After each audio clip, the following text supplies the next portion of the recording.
ABD Dışişleri Bakan Yardımcısı Maria Royce, Almatı'da Çin'in Doğu Türkistan'da toplama kamplarının canlı tanıkları ve aile bireyleri kamplarda tutsak edilmiş ailelerle görüştü. Kazakistan'ın ABD Başkonsolosluğu, Almatı'nın resmi Twitter hesabından 27 Kasım'da yapılan duyuruya göre ABD Dışişleri Bakan Yardımcısı Maria Royce, daha önce Sincan'da toplama kamplarına gözaltına alınan ve aile üyeleri gözaltına alınan ve kayıp olan Uygurlar ve etnik Kazaklarla bir araya geldi.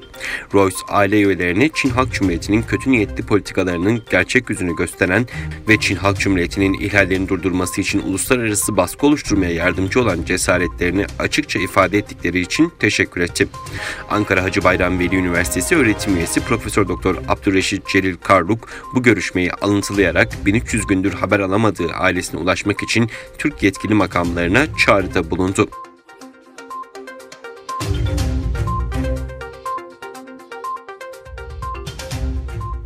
Nepal'de Müslümanlar Uygur Türklerine adalet için gösteri düzenledi. Hindistan Times'ın haberine göre Nepal'de Müslümanlardan oluşan bir grup Doğu Türkistan'da binlerce caminin yıkıldığı haberlerini ve Çin yönetiminin Uygur Türklerine hedef alan politikalarını protesto etmek amacıyla bir araya geldi.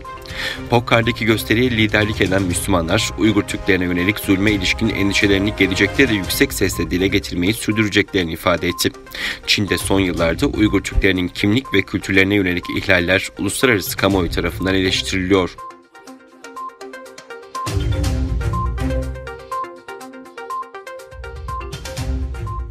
30 Kasım Pazartesi günü Reuters tarafından yayınlanan bir rapora göre bir belge ve kaynaklar Trump yönetiminin Çinli çip üreticileri CIMIC ve Knoku Çinli askeri işletmelerin kara listesine dahil etmeye ve ABD yatırımlarını kısıtlamaya hazırlandığını ortaya koydu.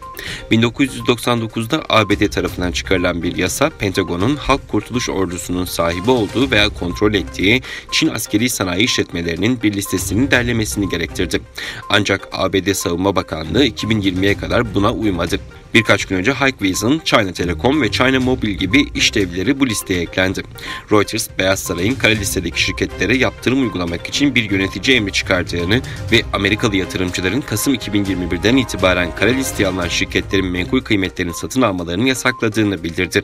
Bu China Telecom, China Mobile, Huawei ve Hikvision gibi bazı büyük Çinli şirketleri etkileyebilir.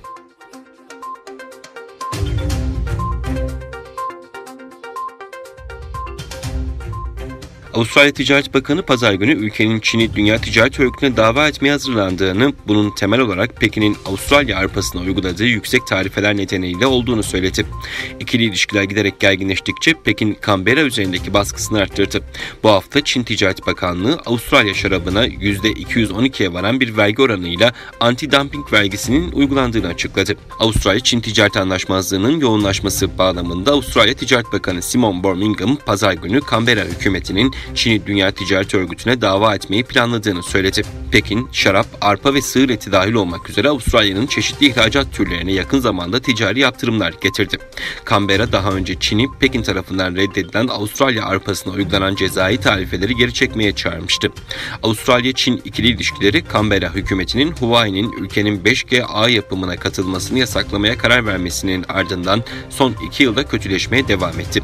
Siyasi alanda Avustralya'nın Çin virüsünün kökenine ilişkin bağımsız bir araştırma çağrısı ve Çin'in Uygur meselesi ve Hong Kong meselesindeki insan hakları ihlallerini kınama gibi eylemler Pekin'de güçlü bir memnuniyetsizlik yarattı.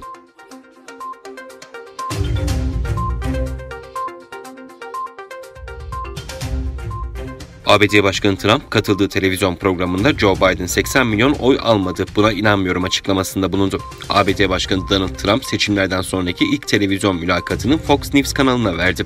3 Kasım'da yapılan 59. başkanlık seçimlerinde Demokratların posta yoluyla kullanılan oylarda açık bir şekilde hile yaptığını savunan Trump, bu konudaki fikrimi değiştiremezsiniz. 6 ayda geçse görüşüm değişmeyecek. Seçimlerde ciddi oranda hile yapıldı ifadelerini kullandı.